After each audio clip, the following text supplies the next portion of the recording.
ये कहानी है सुंदर वन की, जहाँ टूनी और कल्लू कौवा साथ में रहते थे। उन दोनों का जंगल के बीचों बीच एक बहुत ही प्यारा सा घर था। जंगल में सभी पक्षियों को उनका घर बहुत पसंद आता। टूनी और कल्लू कौवे का पास में ही एक छोटा सा खेत था, जहाँ वह दोनों दिन रात मेहनत करते और अपना घर चलाते।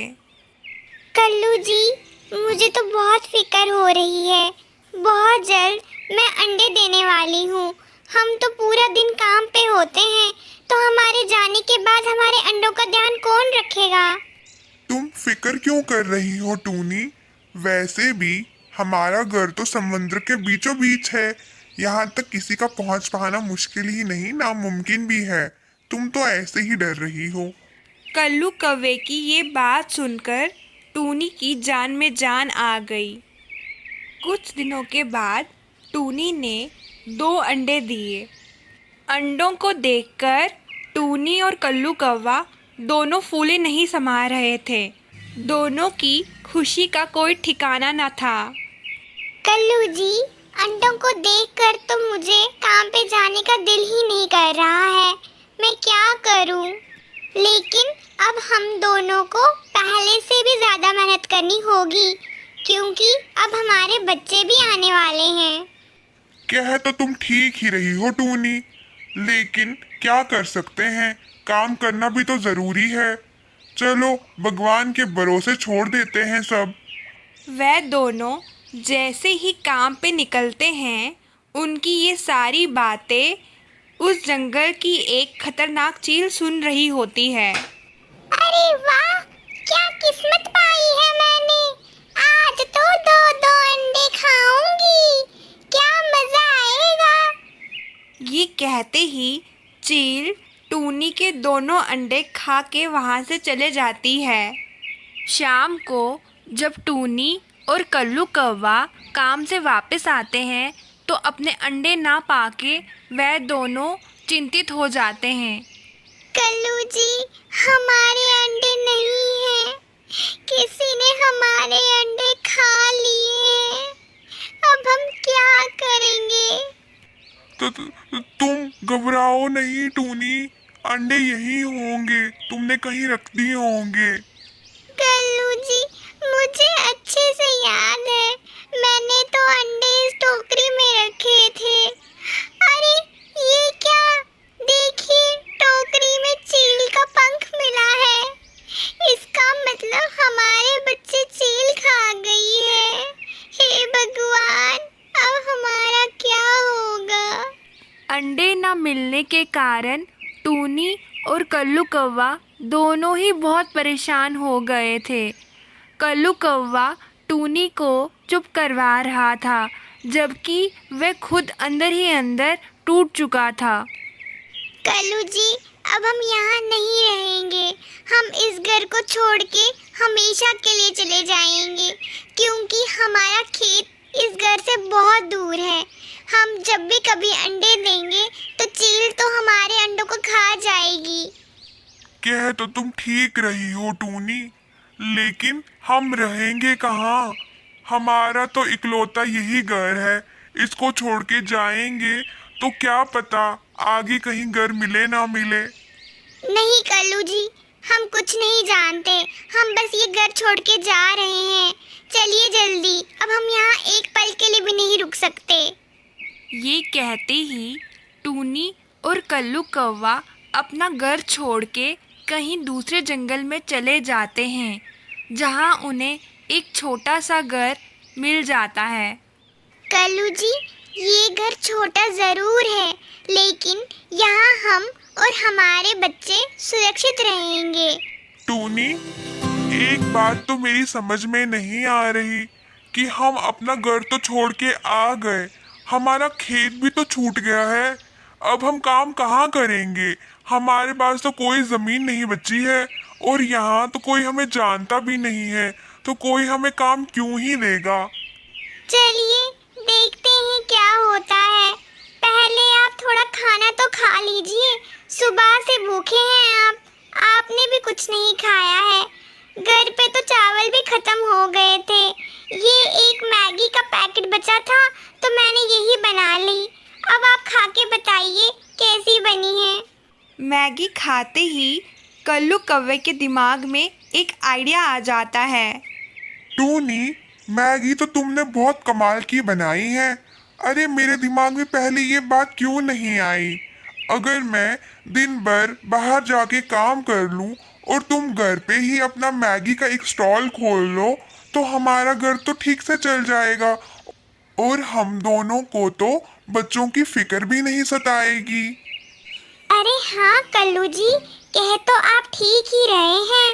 मैं आज ही बाजार जाके कुछ पैकेट मैगी के खरीद के लेके आती हूँ और देखती हूँ, क्या पता हमारा यही काम चल पड़े।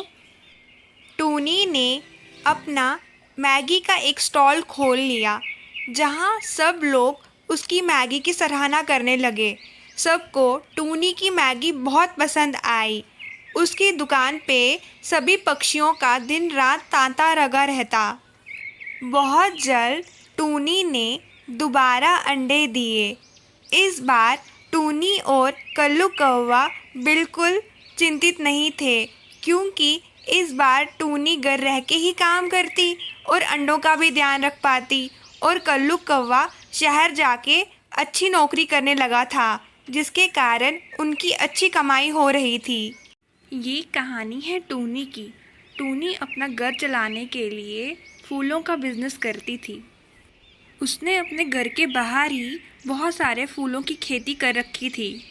हे भगवान, आज तो बहुत देर हो गई, अभी फूलों का ऑर्डर देने भी जाना है। गुलाब के फूल कुछ कम लग रहे हैं, आते समय इनके लिए बीज भी ले आऊंगी ताकि कोई कमी ना हो। टूनी फूलों का ऑर्डर पहुंचाने के लिए घर से निकल पड़ती है। उसका बिजनेस अच्छा खासा चल रहा था। पूरे जंगल में उसकी ही चर्चा थी। इसी जंगल में सुंदरी कौवी और कालू कौवा नए नए रहने के लिए आए थे।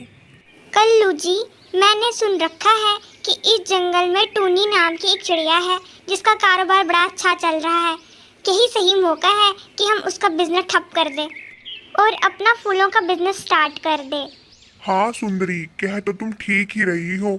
मुझे भी यही लगता है कि मैं अभी जाता हूँ और कुछ इंतजाम करके आता हूँ उसका। ये कहते ही कल्लू कौवा घर से टूनी चिड़िया की ओर निकल पड़ता है। अरे वाह, टूनी का तो बड़ा ही अच्छा बगीचा है। तभी मैं सोचूं वो इतनी कमाई कैसे कर रही है। अभी उसे मजा चखाता हूँ और देखता हूँ कि वह अमीर कैसे बनेगी। ये कहते ही कल्लू कौवा सारे फूलों के ऊपर एसिड गिरा देता है जिसके कारण सारे फूल जल के राख हो जाते हैं। टूनी जब बाजार से वापस आती है तो अपने फूलों की ऐसा हाल देख के हैरान हो जाती है। हे मेरे भगवान, ये किसने कर दिया? मेरे इतने अच्छे फूल कैसे जल गए? मैंने किसी का क्या बिगाड़ा था जो किसी ने मेरे बगीचा खराब कर दिया? अभी टूनी अपना बगीचा देखकर रो ही रही थी कि तभी अचानक से वहाँ बंटी कबूतर आ गया। क्या हुआ टूनी बहन, आप क्यों रो रही हो? और ये क्या, आपके इस बगीचे का हाल ऐसे कैसे हो गया? क्या बताऊं बंटी भैया, किसी ने मेरा बगीचा ही खराब कर दिया। मैं बाजार तक गई थी तो वापस लौट के आई तो देखा यहाँ सब जल के राख हो चुका था। टूनी बहन, ये शरारत मुझे उस कल्लू कौवे की लग रही है क्योंकि उसी का पंख यहाँ गिरा हुआ है और वही नए नए इस जंगल में रहने के लिए आए हैं। बंटी भैया, अब मैं क्या करूँगी? मेरी कमाई का एकमात्र सहारा बस यही था, अब वो भी छिन गया है। मैंने उनका क्या बिगाड़ा था जो उन्होंने मेरे साथ ऐसा किया? आप परेशान ना हो टूनी बहन, ये लो, मेरे पास जादुई अंडे के बीज है। ये एक रात में ही लग जाते हैं। शायद इससे आपकी कुछ मदद हो पाए। यहाँ दूसरी ओर कालू कौवा और सुंदरी कौवी बड़ी खुश हो रहे थे कि उन्होंने टूनी का बगीचा खराब कर दिया है। सुंदरी जी, अब तो आप खुश हैं ना? आपके कल्लू कौवे ने टूनी चिड़िया को सबक सिखा दिया है। हाँ, खुश तो मैं बहुत हूँ कल्लू जी। अब तो हमारी ही चांदी होगी। पूरे जंगल में किसकी मजाल जो हमें टक्कर दे सके। राज करेंगे हम, राज इस पूरे जंगल पे और यहाँ के सभी पक्षियों पे। मैं भी तो देखूं हमसे अमीर कौन बनता है यहाँ। टूनी ने भी यहाँ जादुई बीज बो दिए थे जैसे कि उसे बंटी कबूतर ने बताया था। भगवान को भी उस रात कुछ और ही मंजूर था। उस रात बहुत ज़्यादा वर्षा हुई। वर्षा के कारण पूरा जंगल तहस महस हो गया। कल्लू जी, हमारी फसल ठीक तो होगी ना? इतनी बारिश में कहीं नुकसान न हो जाए उसे। अरे सुंदरी, कितनी फिक्र करती हो? सो जाओ आराम से, कुछ नहीं होगा उसे, सुबह देख लेंगे। ये कहते ही कल्लू और सुंदरी बड़े मज़े से सो जाते हैं। रात में जो तूफानी वर्षा हुई थी उसके कारण टूनी की अंडे की खेती अच्छे से बनके तैयार हो गई, जैसे कि बंटी कबूतर ने कहा था। शुक्र है भगवान का, इतनी अच्छी फसल तैयार हुई है, वरना रात की बारिश देख के मुझे तो यही लग रहा था कि सारी फसल सड़ जाएगी। वहीं दूसरी ओर जब सुबह कल्लू कौवा और सुंदरी कौवी अपने बगीचे पे जाते हैं तो वहाँ देख के हैरान हो जाते हैं। उनका पूरा बगीचा बुरी तरह से सड़ चुका था। कल्लू जी, हम बर्बाद हो गए, अब हमारे ये सड़े हुए फूल कौन खरीदेगा? तूफानी बारिश के कारण पूरे जंगल में सभी फसलें बर्बाद हो गई थी, जिसके कारण जंगल में सब्जियों की कमी हो गई थी। इसी बात का फ़ायदा टूनी को हुआ, जिसकी वजह से उसके अंडे रातों रात बिक गए। टूनी अपनी मेहनत के कारण फिर सफल हुई। वहीं दूसरी ओर कल्लू कौवे और सुंदरी कौवी को खाने के लाले पड़ गए और इसी कारणवश वह ये जंगल छोड़ के हमेशा के लिए चले गए। तो दोस्तों, कैसी लगी आपको ये कहानी? अगर कहानी अच्छी लगी हो तो लाइक, शेयर, कमेंट और सब्सक्राइब करना ना भूलें।